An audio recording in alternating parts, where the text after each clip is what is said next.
వెన్నను మనం రోజు కలెక్ట్ చేసుకుంటాం, ఎందుకంటే ఒక 10 రోజులు కలెక్ట్ చేసుకుంటే మనకి ఈ విధంగా వెన్న వస్తుంది. నీళ్ళల్లో నుంచి ఇట్లా తీసుకొని ఇట్లా వేసుకుంటే మజ్జిగ అనేది ఇందులో ఉంటుంది.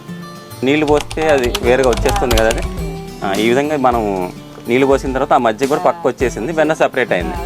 ఈ విధంగా మనం ఎన్నిసార్లు చేసుకోవాలి? 2-3 సార్లు కడుక్కోవాలి. 2-3 సార్లు కడుక్కుంటే పూర్తిగా స్వచ్ఛమైన వెన్న బయటకు వస్తుంది. సో మనం బిలోనా మెథడ్లో నెయ్యి తయారవుతుంది.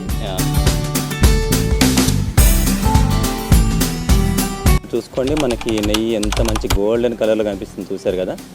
ఆల్మోస్ట్ రెడీ అయిపోయింది. ఆల్మోస్ట్ 1 గంట పట్టింది మనకి ఇది అవ్వడానికి. ఇప్పుడు దీంట్లో మనము తులసి కూడా యాడ్ చేస్తున్నాము. తులసిలో చాలా ఔషధ గుణాలు ఉంటాయి కదా.